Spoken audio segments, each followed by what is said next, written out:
भाई मैं तो सलाम ठोकता हूँ उन लोगों को जो इन पापा की परियों को स्कूटी या बाइक चलाना सिखाने के चक्कर में अपनी जान की ही बाजी लगा देते हैं। अब ऐसा भी नहीं है कि हर बंदा इनके झांसे में आ जाता है। कुछ बंदे स्मार्ट भी होते हैं, वो सही समय पर अपने आप को स्कूटी से अलग कर लेते हैं और भाई जैसे तैसे करके अगर ये पापा की परियां थोड़ा बहुत स्कूटी चलाना सीख भी लें, फिर ये नॉर्मल ड्राइवर नहीं बनती, ये डायरेक्ट हैवी ड्राइवर बन जाती हैं और फिर स्कूटी पर खड़ी होकर भाई कोई स्कूटी को मेन स्टैंड पर खड़ी करके अगला पहिया उठाने की कोशिश करती है, तो कोई स्कूटी के पिछले टायर से सर्कल बनाने की कोशिश करती है, कोई खाली रोड पर बिना मतलब दूसरे की बाइक को उड़ा देती है, तो कोई स्कूटी को ही गोलमाल मूवी की बाइक बना देती है।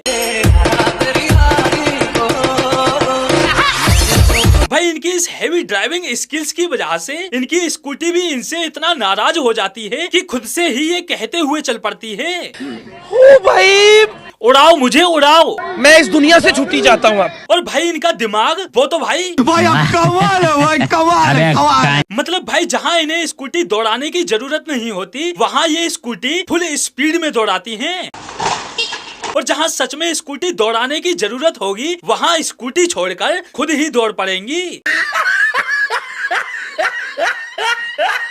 जहाँ पीछे देखने की जरूरत नहीं होगी वहाँ पीछे देखेंगी और जहाँ सच में पीछे देखने की जरूरत होगी वहाँ पीछे मुड़ के नहीं देखेंगी। मतलब आखिर तक बंदी ने पीछे नहीं देखा जबकि तमाम स्पेस मौजूद था, स्कूटी निकालकर आगे से ही जाएगी। भाई बस पापा की परियों की इन्हीं हरकतों की वजह से इनकी स्कूटी इनसे इस कदर नाराज रहती है कि इनके साथ राइड करना तक पसंद नहीं करती, वो अकेले ही चल पड़ती है। और भाई कुछ पापा की परियां ऐसी भी होती हैं जो स्कूटी चलाना नहीं सीख पाती तो बाइक की आवाज पर ही वीडियो बनाकर काम चला लेती हैं।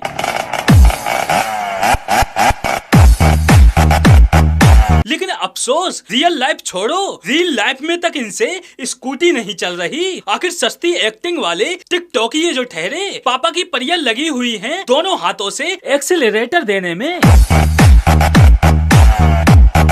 मेरी तो भाई ये समझ नहीं आ रहा कि ऐसी कौन सी स्कूटी बनाने वाली कंपनी आ गई जो एक के बजाय स्कूटी में दो दो एक्सेलरेटर दे रही हैं, जो ये लगे हुए हैं दोनों हाथों से एक्सेलरेटर देने में। तो भाई लोग आज के लिए बस इतना ही, फिर मिलते हैं अगली वीडियो में।